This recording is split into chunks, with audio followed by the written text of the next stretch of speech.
Hello, I'm Blake Williams. Welcome to The Scene. This show is about great Australian and West Australian music, and we can't do it without some of our supporters here in WA, like Morley Sound Centre, Atomic Beer, and our mates at the Cudale Tavern, plus Kylie and the team from Sorrento Strategic Accounting. Hello, Kylie. You've been looking after the affairs of musicians tax-wise for how long? Oh, well over 20 years. 20 years. And if you want to find you around WA, where do we go? In our new offices, located behind the Korean Tavern. Beautiful. Well, thank you so much for supporting us and for supporting WA music. Thank you. And who have we got up next? That is a great question. Who is on the show tonight? Let's find out. Thanks, Kylie. Well, tonight he's taken home a Wham Award, 3 consecutive #1 blues albums in a row. Give it up for Matty T Wall.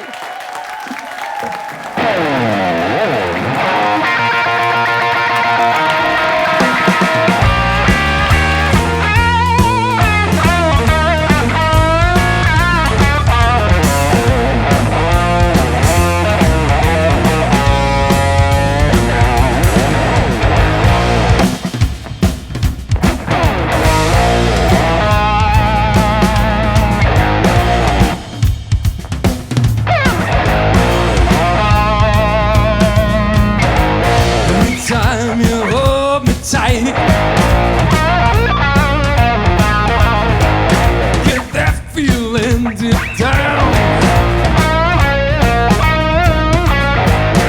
You know you're gonna be in trouble, girl.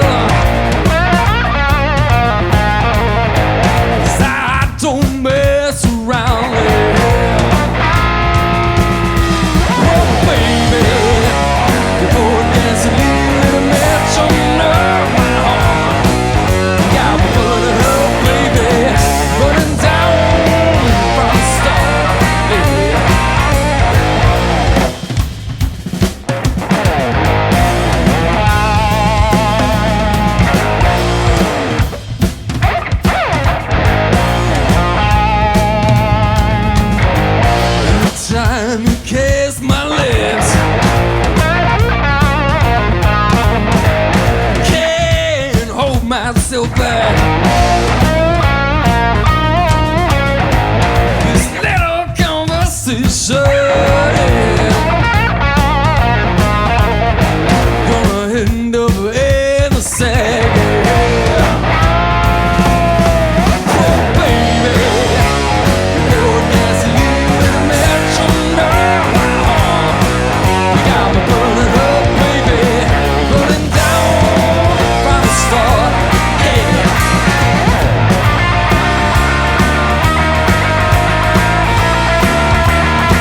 very last episode, but we can't do this show without our great supporters like Sorrento Strategic Accounting, Morley Sound Centre, and the guys I've got right here, Shane from the Cudale Tavern and Chris from Atomic Beer. Now, Shane, you guys have got live music starting up again, right? We do, yeah. Starting on Friday, every week from now on, 6 p.m. on Fridays, live music down at the Cure. Beautiful, that is where we are right now. And Chris, great supporters of Australian music with Atomic. Yes, second season for us, and we love to support you guys, love to support local artists, and what better way to drink beers while doing it? I completely agree. We all agree. Welcome back to the scene right around Australia here on Foxtel and on YouTube. Matty T Wall, how good was that, everybody? You guys sounded amazing, of course. Incredible band as well. Rick on drums and Lee on bass. So we're going to get the boys up here a little bit later, but can't wait for you to get up and do another song. It's amazing the sound you get. 3 people on stage. It sounds like 10, right? Yeah. There's something about a 3-piece. I was having that conversation the other night with Rick at rehearsal, actually. He was talking about it and, thinking of adding these pieces and whatever. But listening back, 3-piece just has this sound to it. Yeah. Yeah. A certain kind of guttural energy as well, which is definitely really, really cool. Yeah. Let's go back a little bit for you. What kind of music was playing in your household when you grew up? Well, a lot of my influence came from my father's record collection. Mm-hmm. So he was big into Clapton and 60s kind of blues stuff, Led Zeppelin and Hendrix and all that sort of thing. And he'd be playing that a lot and putting on videos of Cream and all these sorts of things, and I was enthralled by it. My mother's taste was more towards pop music, which I sort of pushed aside and really focused on what my dad was listening to. Went on that blues stuff. Yeah. It's interesting as a kid. So at what age would you have been when you thought, oh, blues, that sounds really interesting?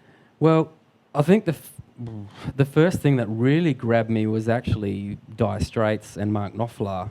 And, I was probably like 10 years old, and I think they were touring, and it was on TV, their live concert was on TV, so the whole family sitting down watching Dire Straits and seeing shredding on the Strat, and I was like, wow, that's amazing. Wow. Was there at that point that you went, okay, this is something, I don't really understand it, but I want to investigate what this is? No, I just really just enjoyed it, and I was like, this is kind of cool.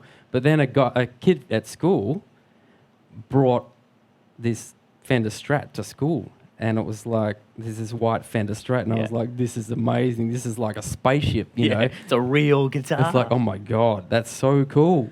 And that did something in my brain. I'm like, right, okay, yeah, I want to do this, this is cool. And you started. So you started playing guitar at high school? In between high school and primary school. So I got I got some money saved up from, Christmas money and all that sort of thing. Went down to the second-hand shop and bought a Yamaha nylon acoustic and started there. So started on acoustic stuff? Yes. Yeah, right. Yes. Did it come easy to you? Did it come naturally to you? Obviously, everyone does, thousands of hours of practice. But did the fundamentals come fairly okay? I don't really know. Yeah, right. I just played it, and yeah. So I'm assuming that means, yes, it did come quite easy. I don't know how I do it. It just happens. Well, yeah, I mean, I sort of learnt the basics. And my grandmother, who was a big musical inspiration in the family, I mean, she was like first violin in the Melbourne Symphony Orchestra, and she was a child prodigy on the violin and all that sort of thing. She got some guitar books and taught me some notes, some basic things. But then through friends at school, when I started to discover AC/DC and stuff like that, and started to learn things by ear, that's when it all started happening. Yeah, right. Amazing. Yeah. You've worked with some of your guitar heroes and some of your kind of the icons of that industry. Have you got a favourite blues guitarist, though, that, you always go back to? I just need my fix of that particular player. Yeah. Who is it? Probably Gary Moore. Wow.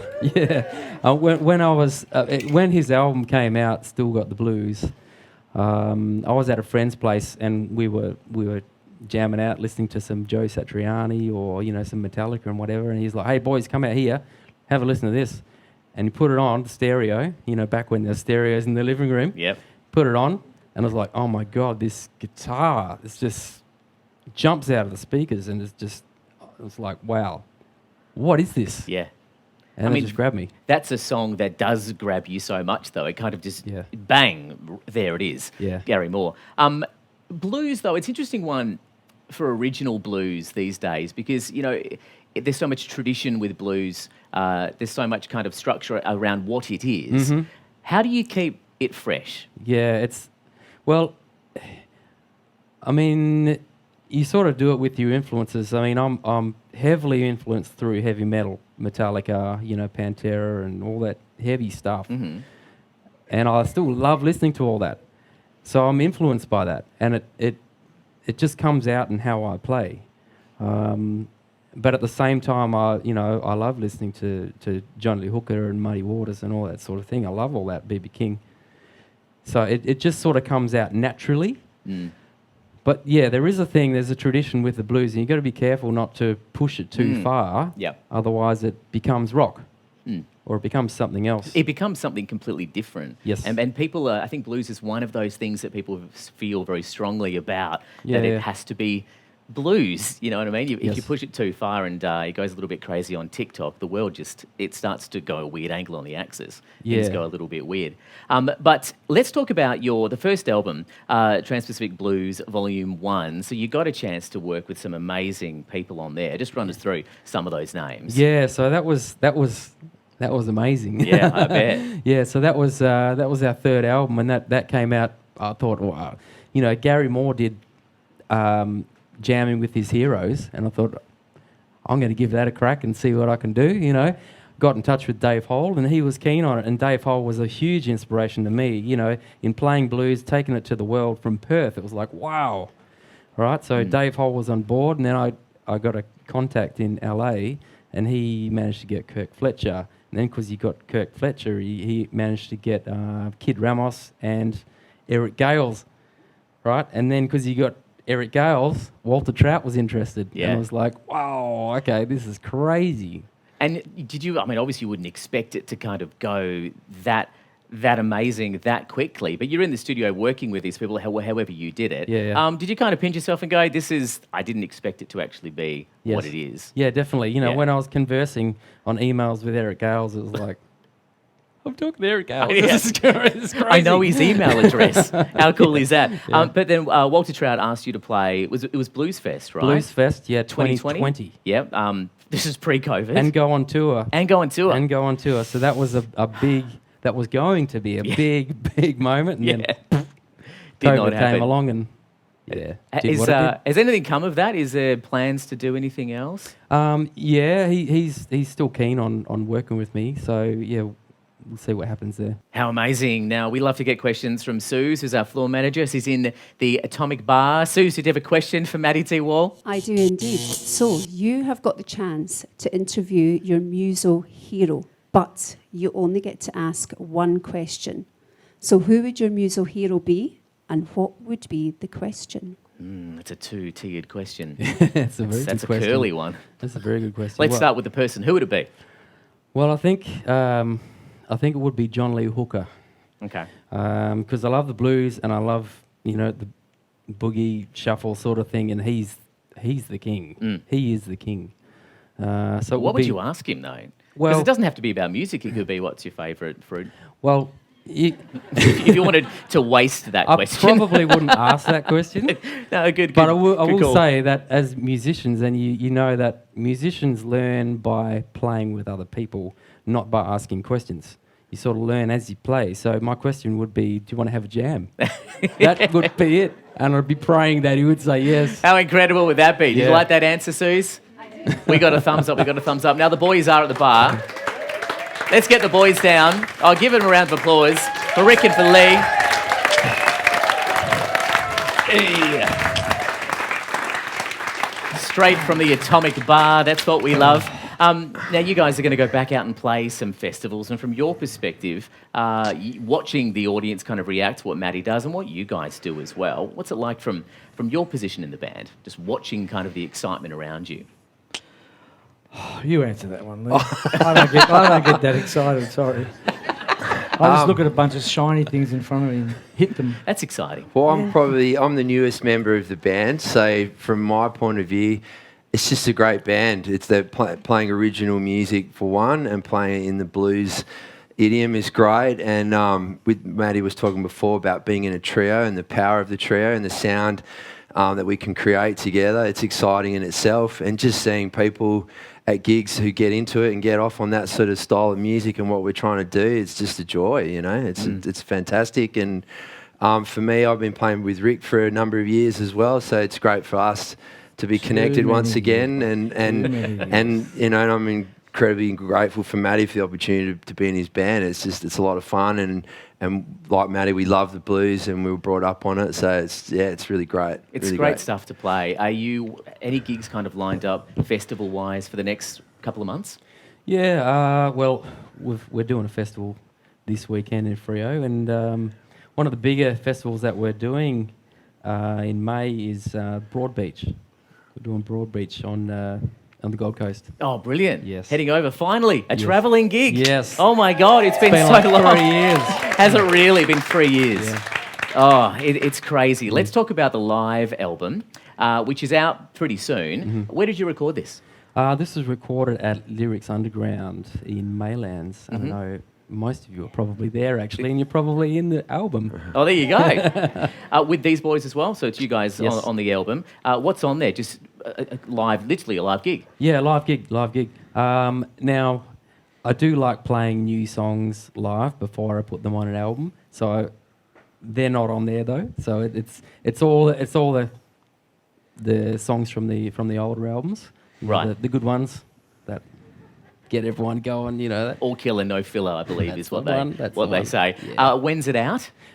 June 10th. June 10, looking forward to that. Now, our sponsors at the Qdale Tavern like to pop up a $50 bar voucher for a question from our audience. And Pauline, you are in prime position. You are right down the front. We've got a microphone coming at us from Suze, who's at the bar. Pauline, you had a question for Matty T Wall. What was it? I did, and it's a very in-depth question. Oh, okay. I hope you're ready. Let's get ready. Okay. What does the T stand for in Matty What is T the T? You should take my job. That's my middle name, which is Thomas. Thomas. Yes. Yes, there you go. Very And nice. my son's name, and my great-great-grandfather's name, and his father's name, and his father's name. And it continues as a tradition. That's it. Well, you know what? $50 voucher for the Qdale Tavern. Yeah. How good is that? Thank you very much to our mates at the Qdale Tavern for that.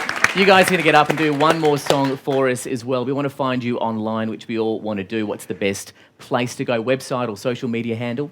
Probably Facebook is cool, or Instagram, and mattytwall.com for all the gigs and all other things. So Easy. yeah. You'll find it all on there. Matty T Wall. The address is on your screen right now. One more round of applause. Matty T Wall and band, everybody. A very short break right here on Foxtel around Australia. When we return, live blues on the scene stage. Back in a moment. This is the scene. Cannot think of a better place to wrap up Season 8 of The Scene than right here at Morley Sound Centre. Of course, we do this show in Western Australia. It goes around the country on Foxtel, on demand, on YouTube, but we can't do it without our sponsors and supporters like Sorrento Strategic Accounting, Qdale Tavern, Atomic Beer, and places like Morley Sound Centre with Des. And Des, you guys have been here in Morley for ages, right? Been here for the last few decades. We used to be down on Bruin Avenue. We just moved to Russell Street around about 5-6 years ago, and things are going great. Thank you so much for the local support. Blake, congratulations on another wonderful season of The Scene. Thanks for keeping up the support for the local music. We're going to do the same. If you guys can support us, it's just like one big music community. Musical instruments, music, great times, rock and roll, out of tune rock and roll.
tell you a little story now about something that happened a long time ago.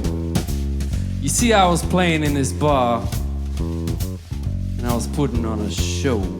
I'll tell you, something bad happened that night. See, these two guys got into a lethal fight. They were both carrying pistols, which they surely knew how to use. And they were fighting over someone, you know, the girl with the broken heart tattoo.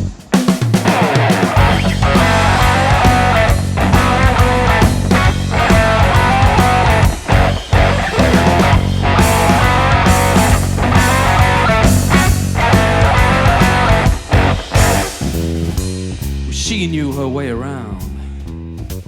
She knew it too. She'd been playing both these fellas. She knew exactly what they were gonna do. She ended up with all of their cash and the keys to both their cars. Let me tell you how it went down that night in the bar. Well, earlier on that evening, I watched her prepare.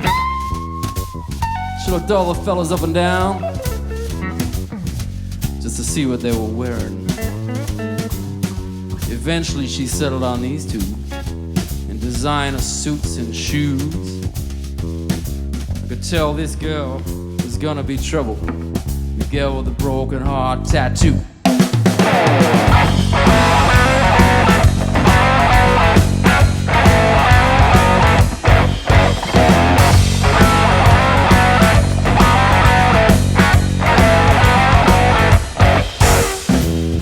One by one, she gave each man a chance. And they didn't know that girl had magic hands. And all of you out there with dirty, dirty, dirty, dirty, dirty, dirty minds, well, she wasn't doing exactly what you were thinking. She was stealing their wallets right in front of them, right while they were drinking. Then she turned them against each other with some carefully chosen words. And she smoothly walked out the door with the loot stuffed in her purse. Now those two cats pulled their pistols and shot each other true and true. I never saw that woman again. The girl with the broken heart tattoo.